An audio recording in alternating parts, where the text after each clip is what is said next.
Hey everybody, welcome back to TechOdyssey. So today I'm here to talk about the BlackBerry KEYone, and this is the Black Edition. I didn't really intend on making this video originally. I was going through the Key 2 the other day because the new software update came out, the new security patch for November, here at least in the States anyway. So I was going through that and I was checking like the motion of checking the KEYone. Every time there's a new security patch or an update, I go check all of them. And I picked this up off my dresser and I was like, you know what? Let me play around with this for a little bit. I mean, I do miss having a physical keyboard all the time. Of course, y'all know I cover so many phones, so I have to bounce back and forth between them a lot. But this one right here has a little bit of a unique story for me, and I do want to talk about this. But before we get into it, I do want to say if this is your first time stopping by the channel, I appreciate you being here. If you enjoyed the video, please hit the like and the subscribe button and the little notification bell if you want updates when new videos come out. Now let's talk about the KEYone.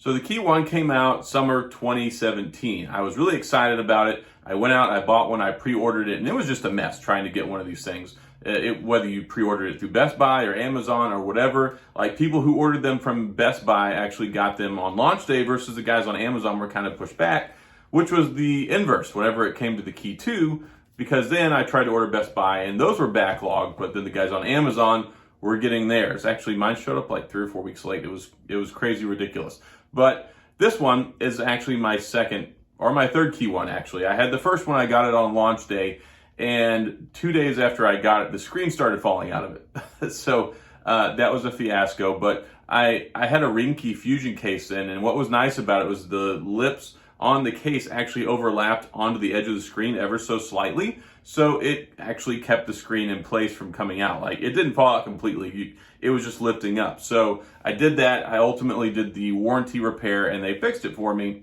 And then I ended up getting rid of it later on just because it was kind of underpowered. I had the 3 gig, 32 gigabyte model. It just wasn't enough. And of course they realized that, which is why they came out with the Black Edition and also the 4 gigabyte RAM model.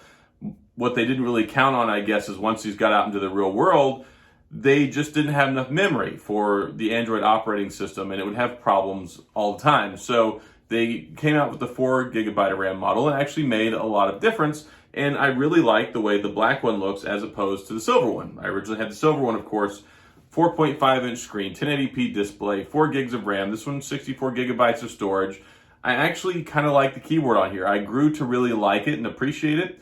At first, I wasn't the craziest about it, but I mean, it is the touch-sensitive one, just like on the Priv and the Passport and the Key 2, so that's cool, an extension of the screen, 3,500 milliamp battery, and yeah, USB charging, 18 watt, quick charge, everything you could really ask for in a BlackBerry. I mean, it had the same sensor and the camera as the Pixel phone, 12 megapixel camera, 8 on the front, capable of shooting 4K at 30.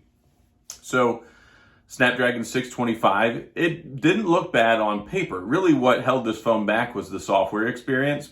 BlackBerry and Android just, to the date of the BlackBerry licensing agreement with BlackBerry Mobile terminating, never really quite got the Android thing right. They wanted to put so much on top of it, and this whole BlackBerry user interface, I'm hoping with the new Onward Mobility one, it'll be more of a stock experience with like I really want a BlackBerry 10 overlay. I do, especially with the swipe gestures. Like I was dreaming and dreaming, waiting for so long. Like, all right, we got these new BlackBerries coming. Android 9 is going to give us swipe gestures. Once Android 9 arrives, we're going to get that experience with the swiping like we did with the BlackBerry 10 operating system. These stopped at Android 8.1 right before it crossed the finish line and we got stuck with Oreo. So point of contention there, I have a little bit. But yeah, this was, I think, a decent shot at a first phone with the BlackBerry Mobile licensing agreement. I did like the more squared off and polished look of the Key 2 ultimately, but this one I don't think was a bad first attempt, especially with TCL behind the wheel making this device. Had the headphone jack, no wireless charging, no IP rating, but it's kind of hard to do that when you have this porous keyboard on here. I don't have a problem with BlackBerry's not having IP certification. It's a business device. I mean, yeah, you can use it for other things, but don't take it in the water. I like that they put the fingerprint sensor into the Spacebar, and this one actually was pretty darn responsive. This one, I think, had the best haptic feedback. I didn't really like the haptic feedback in the Key 2 LE, and the fingerprint sensor and the Spacebar on the Key 2 never felt quite right, and the first run kind of had some issues with that. But this one, aside from the issues, aside from the screens falling out, whatever other quality control problems, $549, I thought it was fairly well priced at the time, and I thought that it did what it needed to do. The things that I didn't like, I think it was a little bit of a learning process for people to get used to this device. For one thing, it irked the ever-living heck out of me typing on this, and hitting the enter button would not send the message. So it was always taking me out of the experience. It's like type, oh, let me go hit the enter button. And why they could never get that figured out, I don't know. And I hope moving forward with this new one, they fix that. That's one of the biggest things that kills me. Like, why have a physical keyboard if the enter button won't actually send the message, you know? So I hope they fix that. But yeah, I think that there are some things that can be learned from this experience. Clearly, they have experience under the belt, BlackBerry, with working through a licensing agreement, what to expect from partners. Quality control, of course, plagued the BlackBerry mobile devices. I had issues with every single one. My motion home button got stuck and then stopped working. My KEYone screen fell out. My Key2, the Spacebar had issues. So, actually, you know what? I didn't really have any problems with the Key2 LE. I think the Key2 LE, if they came out with that first and they had it priced at like the $400, $450 ballpark, I think it would have sold a lot better. I think it would have done a lot better for the licensing agreement. Like this one, they tried to make it a little bit more premium looking, but BlackBerries, you know, historically have been more like business oriented, very well built, solid design, but they weren't afraid to put some rubber on the back of it or make it a little on the heavier because of the dense battery that they put in it. So trying to make them glass and glossy and what they did with the D-Tex and things, I really felt like it was kind of a move away from it. There has to be a balance there. BlackBerry likes metal, they like plastic. Glass, I don't know so much that it works out all that well, but you know, we'll see with what the vision for the next ones are. But this one, I think the black model of the Key2 really very much embodied the idea, the essence of BlackBerry better than the original silver one did. But this one though, the Key2 really looks a lot like a slimmed down Passport, and I like that a lot with the SE edition.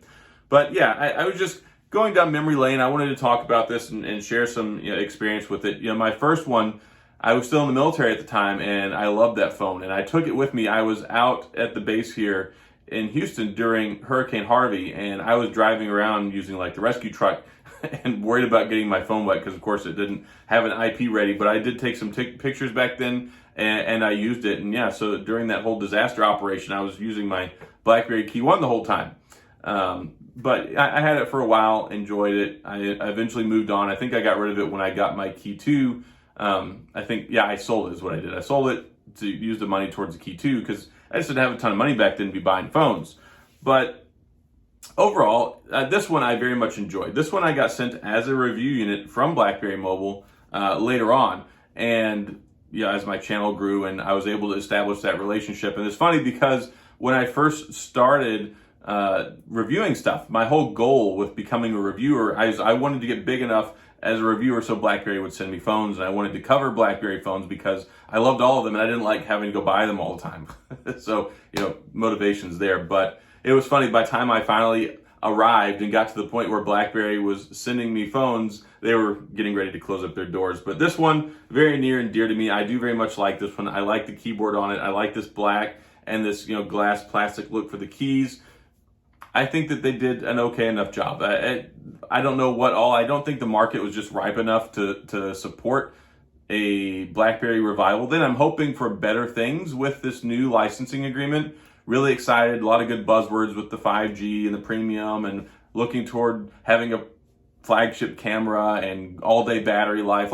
Lots of good things that we rely on and we care about in BlackBerry, but maybe I felt we're a little shortchanged. Like, I felt like they tried to make these premium, but they didn't always feel essentially premium, but they didn't give us premium specs in them either. So if we could get a 7 or an 8 series Snapdragon processor, 8 gigabytes of RAM, like a 4,500 milliamp battery, great camera, like lots of good things like that, I think that it'll go a long way with inspiring people when to pick them up. So yeah, I just wanted to sit down and talk about this one for a minute. This one, it's still a viable phone. I mean, it hasn't had a security update since I believe April of 2019. So over a year and a half now, it's not going to get another one. It's not like the Key2 and the Key2 LE that, for whatever reason, keep getting one here and there, even after the licensing agreement expired in August, which has been kind of curious to me, but I'll keep reporting on that as it comes out.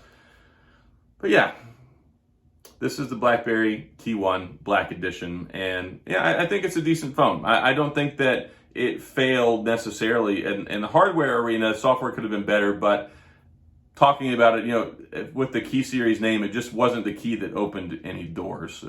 So hopefully the new ones will open some new doors, but it's nice being able to go back and look at this stuff. Honestly, I'd still be using this one or the Key 2 much more if it had got updated to Android 9, and that was really frustrating because the Key 2 very well should have gotten Android 9, and it didn't, and those swipe gestures and not having these capacitive buttons down on the bottom would have been really, really nice. I mean, of course, these still would have been there, but it would have been nice to have the swipe gestures, and maybe that's one of the reasons why they didn't move forward with upgrading it to Android 9 or, you know, even ultimately Android 10.